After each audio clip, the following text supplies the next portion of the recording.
Merci de suivre avec nous cette série de programmes dont le thème est le défi de la croix. On a vu dans ces précédentes semaines comment notre vie chrétienne est reliée dans plusieurs aspects à la croix de Christ, à notre identification à cette croix. Et aujourd'hui, notre thème, c'est la victoire dans la tentation. Pour cela, nous avons avec nous sur le plateau le pasteur Mickey Randy. Bonjour Fabien. Bienvenue Mickey. Merci beaucoup. Encore une fois, on va continuer à voir cette relation de notre marche à la croix. Et ce thème que nous allons aborder, c'est la victoire sur la tentation. OK. Donc la tentation, c'est quelque chose de réel dans la vie chrétienne. Bien sûr, nous voyons que même Jésus Oui. a été tenté. Dans l'Épître aux Hébreux, il est écrit qu'il a été tenté comme nous en toutes choses, sans commettre de péché. Hébreux, chapitre 4, le verset 15. Donc Jésus a été tenté parce qu'il avait la même chair que nous. Oui. Donc il a été tenté comme nous et en toutes choses. Il a marché pendant toute sa vie dans la sainteté. Il n'est pas tombé, il n'a pas péché, il a eu une vie sainte. La tentation, elle est normale. C'est inévitable. Inévitable. Nous vivons dans un monde de péché.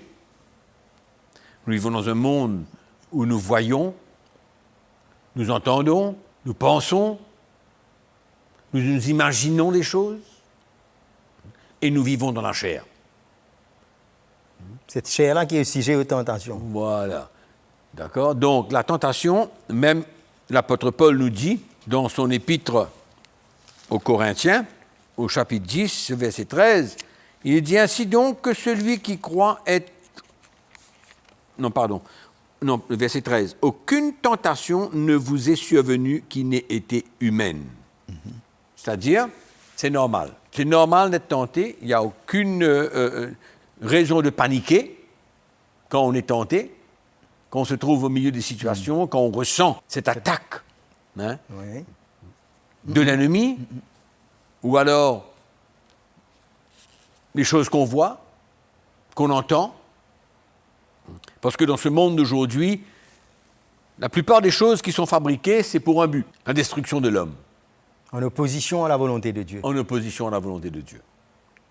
Tout ça s'est emmené d'une manière tellement subtile pour détruire l'homme. Et même les chrétiens. Même les chrétiens qui connaissent Jésus, qui sont nés de nouveau, qui marchent avec le Seigneur, nous nous voyons souvent en plein milieu d'une tentation. Oui. Mais la Bible nous dit, aucune tentation ne vous est survenue qui n'ait été humaine, et Dieu qui est fidèle D'accord. ne permettra pas que vous soyez tentés au-delà de vos forces. Mais avec la tentation, il préparera aussi le moyen d'en sortir afin que vous puissiez la supporter. Donc il y a deux choses là. Oui. Dieu permet la tentation. C'est tout comme Jésus était conduit par l'Esprit dans le désert pour faire face à la tentation. Oui, Jésus était conduit. Conduit par l'Esprit. Oui, conduit par l'Esprit, il fallait qu'il traverse ces moments-là, il fallait qu'il remporte la victoire dedans. Non seulement c'est pour nous donner l'exemple, mais il fallait qu'il vive une vie sainte. Et il a vraiment été conduit par le diable, mais il avait eu l'assistance du Saint-Esprit dans sa vie pour faire face à ces tentations. Donc la première chose que nous devons comprendre, c'est que la tentation n'est pas un problème. D'accord. En elle-même. Oui, tout dépend comment on va le faire face. Tout dépend comment on va faire face à cette tentation. Et comme nous sommes dans la chair, je crois que tous les auditeurs, toi et moi, nous savons qu'au moment de la tentation, c'est notre chair qui répond, qui veut répondre à cela, qui veut prendre le dessus, qui veut nous emmener vers le péché. Oui. Ça déclenche quelque chose en nous. Parce qu'elle est faible, cette chair. Elle est faible. Et c'est à nous maintenant, comme Paul nous dit, de crucifier cette chair avec ses désirs et avec ses passions. Donc ça, c'est notre responsabilité. Mais pendant que nous faisons cela, on ne peut pas faire ça par notre propre force, parce que nous sommes limités. Limité dans la chair. La force de l'homme n'est que faiblesse, la parole de Dieu nous dit. Oui. Donc, dans notre force, nous avons des limitations. Parce que dans notre cœur, nous voulons servir Dieu. Nous ne voulons pas tomber dans le péché. Nous ne voulons pas, allons dire, subir, nous soumettre au désir de la chair pendant ces moments de tentation. Nous ne voulons pas. Non. Mais nous vivons ces moments où la chair veut chair prendre veut le prendre le dessus. Et au moment donné, la Bible nous dit que Dieu ne permettra pas que vous soyez tentés au-delà de votre force, mais il trouvera un moyen. Le moyen. Le moyen. C'est quoi ce C'est-à-dire, moyen-là? Ce moyen-là, c'est cette grâce, Ah, cette force divine que Dieu nous donne. C'est-à-dire, il nous soutient. oui. Tu vois? Il est là. Il est là. Il nous soutient. Le Saint-Esprit parle à notre cœur. C'est là où Paul parle dans l'Épître aux Galates, chapitre 5, de ce conflit qu'il y a entre la chair et l'esprit. Il y a toujours un conflit. Et ce conflit-là, il est évident quand on traverse des moments dans la tentation. Il y a le conflit, on ressent ce conflit-là. Oui, il y a une Où guerre. l'Esprit de Dieu est en train de vouloir nous arrêter. La grâce de Dieu est en train de se manifester pour nous permettre d'arrêter. La chair qui est en train de dire non, non, il n'y a pas de problème, fais, vas-y, etc. Tu vois? Oui. Il y a une guerre. Une guerre. Mais si nous nous soumettons à l'Esprit, nous n'accomplirons pas les désirs de la chair. Amen. C'est pas facile, hein? Ce ne sont pas des situations évidentes. C'est pourquoi nous tombons, il y a des fois. Oui. Que ce soit dans nos pensées, Oui. dans nos actions, dans nos attitudes, dans nos paroles, dans certaines choses. On peut tomber. Oui. Tu Mais vois? tu ne s'arrêtes pas là. On n'arrête pas là. Oui. Hein, bien sûr qu'il y a un chemin de sortie par la repentance. Oui. Hein, par la repentance, le Seigneur nous pardonne, etc. Mais la tentation, quand elle vient, ce qui est merveilleux de comprendre, que chaque chrétien doit réaliser, qu'il y a une mort que nous avons besoin d'expérimenter. Faire mourir les désirs de la chair. Faire mourir. C'est ça aussi notre identification avec Christ. Voilà. Et quand on meurt à ces désirs charnels, Oui. c'est là où nous avons la victoire sur le péché. Tu vois? Et au moment, dans tous ces moments de lutte, de combat, de tentation et qu'on a la victoire, c'est la vie. On retrouve encore le même processus. Quand on souffre, quand on meurt à nous-mêmes, La grâce c'est la arrive. vie qui vient. Voilà. La vie qui vient. Et on réalise que quand on a surmonté cette tentation par la grâce de Dieu, le moyen que Dieu nous donne, en obéissance et en soumission au Saint-Esprit, ce n'est pas que nous sommes fiers, mais il y a un sentiment de victoire. Il y a un sentiment où on ressent que Dieu nous donne la victoire sur le péché. Et c'est extraordinaire, Merveilleux, cette merveilleux. identification. Oui. Si on peut dire, hein, alors à cette lumière, c'est que quand Dieu permet la tentation, mais c'est une occasion pour nous, encore une fois, de venir manifester notre identification à la croix de Christ. Exactement. Et c'est là que se trouve notre victoire sur le péché. C'est là que se trouve notre victoire sur le péché, tu vois. Mais, encore une fois, voyons la fin. Oui. La fin, c'est la victoire. Et cette victoire produit en nous non seulement une joie, mais une vie et une libération. Parce que c'est ça que Dieu le Seigneur veut. Il veut nous libérer de tout ce qui nous garde encore captifs. Moi, je crois que tous les chrétiens, nous avons des domaines de notre vie qui sont sensibles, Oui. où l'ennemi veut, allons dire, il veut, il voit nos faiblesses, Oui. et il vient dans ces mêmes domaines où les chrétiens ont une certaine faiblesse, ou sont encore liés à certaines choses, tu vois. Mais ce que Dieu veut, c'est qu'au moment de ces tentations, finalement, nous ayons la victoire, et cette victoire nous emmène dans une liberté. Exact. Libre de ces choses que nous étions captifs pendant longtemps. C'est ça la vraie victoire et la vraie identification avec Jésus. Oui. Et c'est ça que nous avons besoin de voir Amen. et de comprendre. Amen. Ça, allons dire que c'est pour un chrétien qui réellement, depuis qu'il a donné sa vie au Seigneur, on avait parlé du baptême, notre identification à la croix de Christ. Donc voilà, c'est le chrétien qui a cette motivation de grandir, de perdre sa vie. Oui. Et maintenant, il fait face aux tentations. Donc pour lui, là, le Seigneur a ses moyens pour lui donner cette victoire. On ne parle pas de personnes qui se mettent réellement dans des situations ou dans les environnements où ils s'exposent à la tentation, mais ça c'est autre chose. Exactement, c'est autre chose. Je ne crois pas que le Seigneur nous appelle à aller défier Voilà.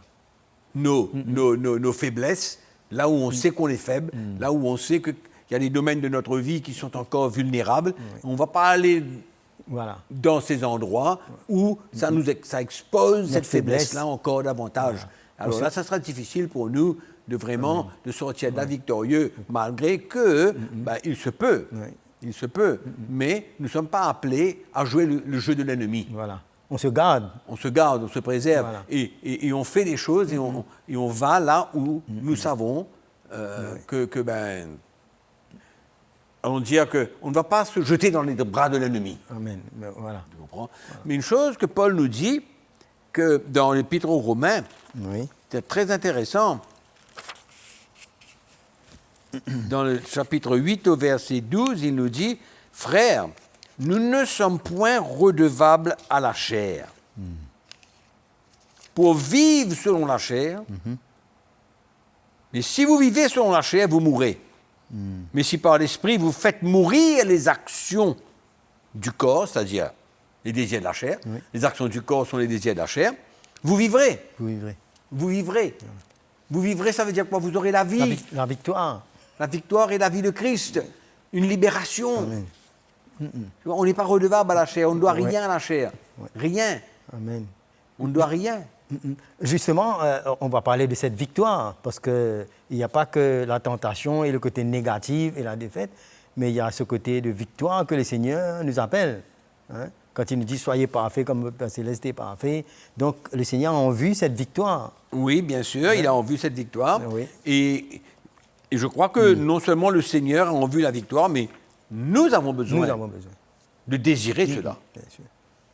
Parce que beaucoup de chrétiens aujourd'hui, quand ils parlent de victoire, ils vous regardent à leur état, s'ils sont prospères, s'ils ont un nouveau job, s'ils ont beaucoup d'argent, s'ils ont un bon travail, s'ils ont des diplômes. Tout ça, c'est bien.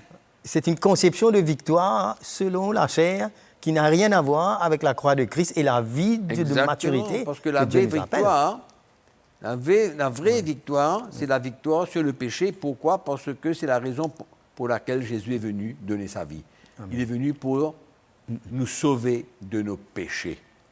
Et quand nous avons la victoire sur le péché, pour Dieu, c'est la vraie victoire. C'est ça la vraie victoire. Le but de Dieu. C'est la sanctification. Voilà. Ouais. Hein? Comme tu as dit tout à l'heure, Jésus a dit « Soyez saints comme votre Père Céleste est saint ».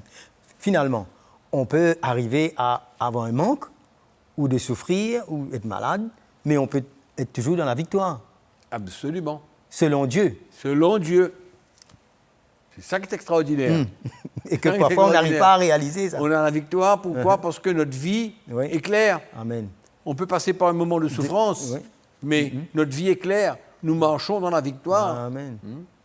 Extraordinaire. Et c'est vrai, Paul dit, ce que Dieu veut, c'est votre sanctification. Amen. C'est-à-dire de grandir, de marcher de plus en plus, d'être victorieux sur le péché. Et ça, c'est une marche de sanctification. Elle n'arrive pas du jour au lendemain. C'est là où nous voulons encourager tous ceux qui nous écoutent, tous ceux qui sont là avec nous en ce moment. Ben, la sanctification, ce sont les étapes successives de la vie. Voilà. On grandit dedans. On grandit dedans. C'est ça qu'il appelle une marche vers la victoire, n'est-ce pas? Exactement. Ouais. Donc, on n'est pas 100% victorieux. Pourquoi? Parce qu'on n'est pas parfait. Nul n'est parfait. Jésus seul a marché complètement dans la victoire, et c'est la raison pour laquelle il a pu vaincre le péché. Il a pris nos péchés parce qu'il a marché dans la sainteté. Voilà. Il a vécu cette vie pure, sans tache, et alors maintenant, il va sur la croix, il prend nos péchés, il remporte la victoire sur le péché. Et nous, c'est un style de vie où nous nous identifions à la croix, progrès après progrès, parce qu'on a décidé dès le départ de prendre cette Exactement, route. Exactement. Donc, premièrement, il nous faut comprendre quelle est la vraie victoire. Quand nous avons compris quelle est la vraie victoire, maintenant, on peut courir cette course et comprendre pourquoi on court la course. Voilà. C'est parce qu'on veut plaire au Seigneur, être des modèles, être des exemples et surtout marcher par l'Esprit. La vie de Christ en nous. Et quand cette tentation vient, et quand nous nous trouvons dans des situations vulnérables, et que nous voulons la victoire, ben, il y a une mort. Voilà. Au désir de notre chair. Il y a une mort. Il faut mourir à ces désirs-là pour pouvoir avoir la victoire. On ne peut pas avoir la victoire sans mourir. Mais non, on ne peut pas avoir la victoire sans prendre notre croix. Voilà. Comment on va faire ça? La victoire, c'est cette victoire sur le péché, et nous savons comment, si nous ne prenons pas notre croix dans ces moments-là, on va se laisser aller complètement. Finalement, il n'y a pas de principe, il n'y a pas de technique, des étapes à suivre, mais c'est plutôt notre identification et accepter de perdre sa vie et s'identifier à cette croix, c'est là. Exactement. Moi, j'aimerais qu'on puisse regarder un petit coup dans l'épître de Pierre, au chapitre 4. 1 Pierre, chapitre 4. Je crois que Pierre nous donne la solution pour la victoire sur le péché. 1 Pierre, chapitre 4, verset 1. Ainsi donc, Christ ayant souffert dans la chair, vous aussi, armez-vous de la même pensée. Même pensée. La même pensée. Pierre parle ici de crucifier sa chair. Christ ayant souffert dans la chair, vous aussi armez-vous de la même pensée. C'est-à-dire, comme Paul dit, crucifier notre chair, mettre à mort. Car celui qui a souffert dans la chair en a fini avec le péché. Intéressant ce verset. Hein? Voilà. Celui qui a souffert dans la chair, il parle de mourir au désir de sa chair. Et celui-là, il a fini avec le péché. C'est puissant, ça. En effet, Paul est en train, Pierre est en train de nous montrer le chemin pour finir avec le péché. Ben oui. Hein? Et souvent, on veut prier. On a d'autres moyens. On cherche d'autres moyens. On apprend la Bible. Hein? On va aux réunions de prière. On va aux réunions... C'est bien tout ça. Mais quand le moment arrive, quand le moment de la tentation vient et que nous avons besoin de surmonter cela et marcher dans la victoire, Pierre nous dit exactement ce qu'il faut faire. Cette souffrance que l'apôtre Pierre parle, c'est quoi? C'est la crucifixion de notre chair avec ses passions et ses désirs. Ça nous revient quand Jésus a dit, mais si quelqu'un veut me suivre, qu'il renonce à lui-même, qu'il perde sa vie. Tous ces chemins-là, se trouvent là, Exactement. C'est-à-dire qu'on revient tout le temps à la croix. à la croix. Oui. On s'identifie à la croix. Et regarde l'épître de Jacques. Toujours le chapitre 1er. Il va parler de tentation, il va parler comment si on n'arrive pas à gérer cette tentation, on va faire déclencher, allons dire, le moteur de nos désirs charnels. Hein? Et si on ne n'arrive pas à mourir à ses désirs, ben, c'est le péché. Ça finit par le péché. Et l'apôtre Paul dit, l'apôtre Jacques dit, mais chacun est tenté quand il est attiré et amorcé par sa propre convoitise. Amen. Et souvent, les gens mettent le tort sur le diable dans tout. Oui. Hein? Oui, le diable est là. Il va nous pousser à la tentation. Il va nous donner des mauvaises pensées. Mais où est notre responsabilité à nous? Est-ce qu'on va laisser amorcer, on va se laisser attirer et amorcer par notre propre convoitise? Ou alors nous allons les résister en mourant à ses désirs, à ses passions de la chair? Parce que l'apôtre Jacques nous dit, ensuite la convoitise, lorsqu'elle a conçu, elle enfante le péché, et le péché étant consommé, produit la mort. Ce n'est pas la mort qu'on veut, c'est la victoire sur le péché, c'est la vie. C'est pourquoi le moment où nous sommes prêts à crucifier cette chair, avec ses passions et ses désirs, avec la grâce de Dieu et avec le soutien du Saint-Esprit en nous, Amen. ben, c'est ça la vraie victoire sur le péché et la vie qui vient avec. C'est ça le moyen que Dieu nous donne. C'est la porte de sortie, c'est La déjà solution. prêt pour nous. Voilà. La solution. Fabien. Et toutes les épîtres nous parlent de la même chose. Paul parle de cela, Jacques parle de cela, Pierre parle de cela. Mais quelle solution qu'on va donner aux chrétiens aujourd'hui pour qu'ils marchent dans la victoire et non pas dans le péché? On va leur mettre la loi, Des on va leur principes. dire tu n'as pas le droit de faire ça, Oui. ça c'est pas bon, ça c'est bon, mais on connaît tous ça. Mais tout cela ne sert à rien. Si le chrétien ne veut pas prendre sa croix, ne veut pas s'identifier, il n'y aura aucun autre moyen, aucun autre principe. On peut même réciter les versets par cœur. Mais si notre vie n'est pas donnée pour s'identifier, c'est ce que l'ennemi voit, lui. Exactement. Parce qu'on parle de la parole. Mais la parole, la révélation de ce que Jésus est, nous emmène à nous identifier à sa croix. Absolument. C'est ça la réalité que le Tu as Saint-Esprit raison. veut nous communiquer. Tu as raison, tu as raison. Et beaucoup de chrétiens viennent vers nous pour nous demander des solutions à leurs problèmes.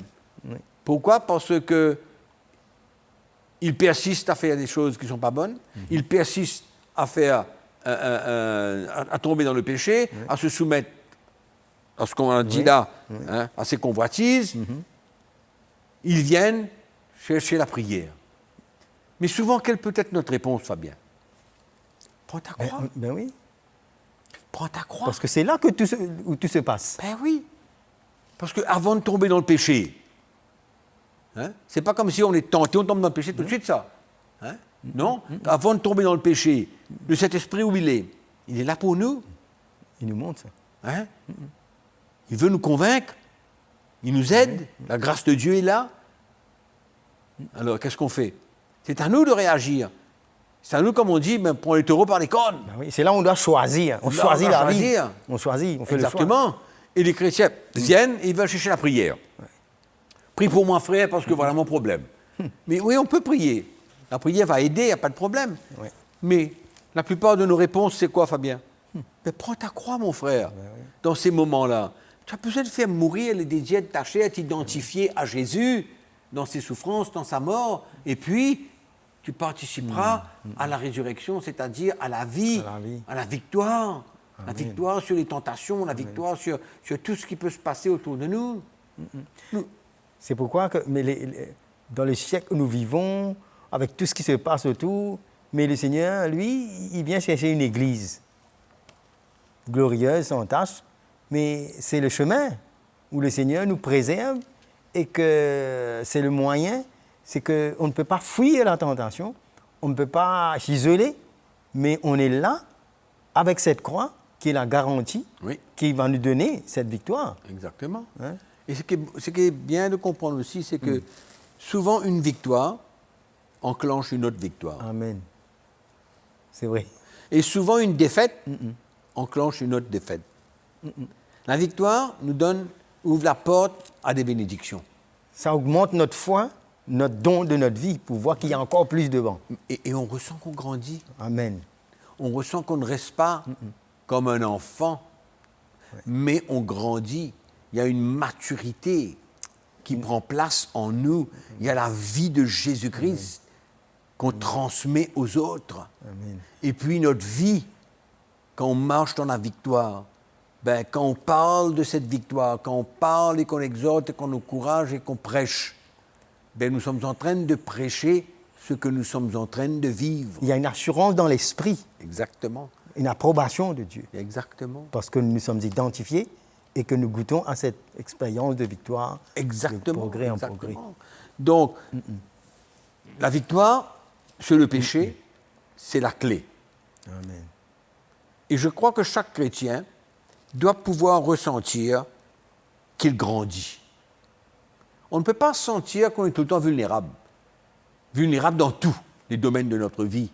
C'est-à-dire qu'on reste encore des petits-enfants. On va rester bébé. C'est pas possible. Il faut grandir dans une maturité. Il faut être des modèles pour les gens, marcher dans la victoire et transmettre cette vie du Seigneur. Amen. Moi, je crois que c'est ça le but, finalement, de la chrétienté. Amen.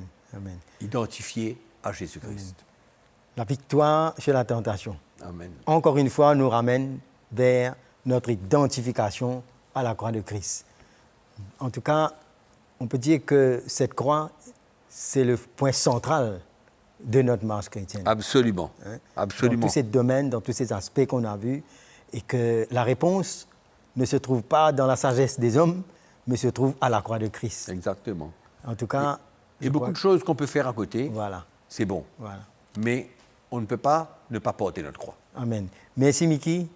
On est vraiment bénis de voir cette croix et on vous rejoint pour la prochaine fois pour voir d'autres aspects de notre vie chrétienne.